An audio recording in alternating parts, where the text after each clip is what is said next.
it's the fashion industry that says it's beautiful. Well, that's funny because in Africa and these other countries, they don't wear bras. Breast cancer is practically nil, and these women don't seem to have a hard time hanging out with guys. Beg your pardon? They also don't wear deodorant. No, they don't, but they also use certain But- spices. There's certain spices that are natural that can be used as I deodorant. just smell natural. Yeah. Okay, so there's pros and cons to everything, okay? Well, you don't have, I mean, there's a lot of really nice products. Yeah. We have access to on the market that can help with your body odor and not give you breast cancer. Right, so we don't need to use- We have options now. but- Right, we don't need to use deodorant that has aluminum in it. Mhm. We don't need that. Aluminum? Why am I not surprised? So this is where our minds have been programmed. This is our conditioning. This is the human condition. Don't talk about your feelings. Unfortunately, in the New Age community, I see a lot of, well, that's bad, and I don't want to think about that, and that was so long ago, and I just don't want, this white and fluffy, okay? Exactly. White and fluffy doesn't cut it, because that's being so passive that you're not willing to do anything. You just, oh, look at that, oh, that's icky. No, awareness is power. I want to be aware of what's going on. The things that I will bring up here about what's really going on, and research it, please. I encourage you. Please research it. Because it's better to be aware. That way I know what I can do.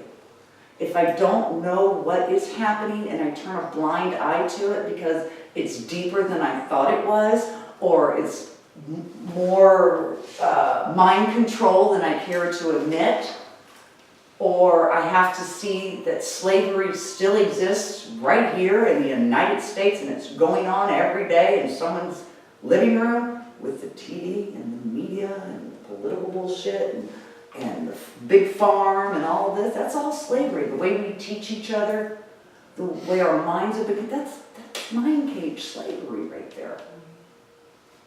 So if we're not aware of what's going on, movies like The Matrix, they come out for a reason. It's time to start waking up and recognizing you're living in a holographic universe, and you can do one or two things. You can continue feeding someone else's will, or you can begin embodying your divine will and start recognizing truth. Because there's no your truth, and there's no my truth. Truth is absolute. There's only one truth. There's only one truth. And it is absolute. And I know that's uncomfortable. And I know most of us don't want to hear it. Oh, no, there's my truth and stuff. It doesn't work that way. It's, you're not me. Your truth may be your truth, but this is my truth. No, there's only one truth, and it's absolute. And it's a truth that we all come from. It's that truth that created us. You cannot kill what you did not create. I did not create my spirit. But I'm directly in touch with what did. And the unique thing about these principles here is that unique spirit that created each and every one of us set these laws up for us to know how to work them so that we can embody that one absolute truth. And that is the divinity of who we are. We're in correspondence now? Contemplation, okay. My bad. So throughout the week, contemplate this. Your thoughts and your words have manifested or created the life that you've lived up to this point. People have up to 60,000 thoughts per day. What have you been thinking up to this point? And how can thinking and speaking from conscious awareness after learning this lesson improve your life from this point forward? And as a daily practice, remain consciously aware of how often your thoughts and words go to places of complaint instead of appreciation. Make note of how often it goes from one to the other, and pay attention to how you speak of the world around you and the people in it, including yourself. If you notice that it's more complaint than appreciation, try to shift your thinking to something to be grateful for. You will begin to notice changes in your feelings and demeanor about your life. By being grateful and appreciative in your thoughts and words, the universe will give you more things to be grateful and appreciative for. Because remember, you are creating your own reality. There's no such thing as a coincidence. There's no such thing as chance. There's only synchronicity, and synchronicity begins to occur within the flow. When you start getting into the flow of your divinity, of your absolute truth, because that doesn't waver, no matter what you want to think, it never wavers.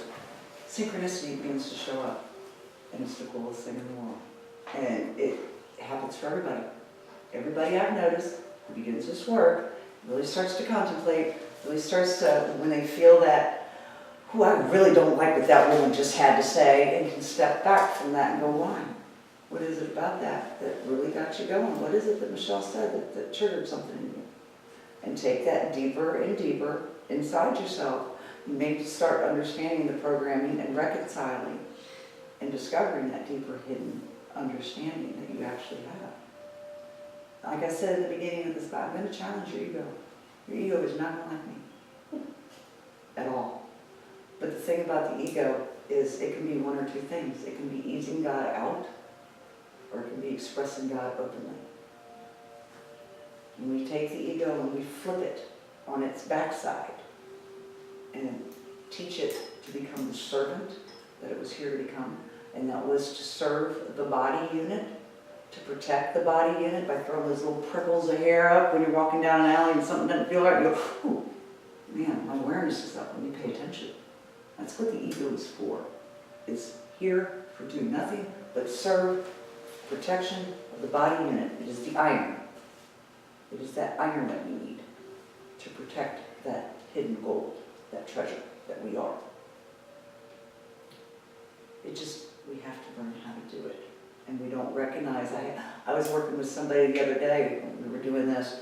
He said, well, I don't have an ego, Michelle. I'm about as humble as they get, and I'm not egotistical. And I said, the fact that you had to say that shows you have an ego. And that just burned him up. He didn't want to hear that. I'm the most humblest ever. Yeah. If I have to say I'm humble, there's something, you know. I'm usually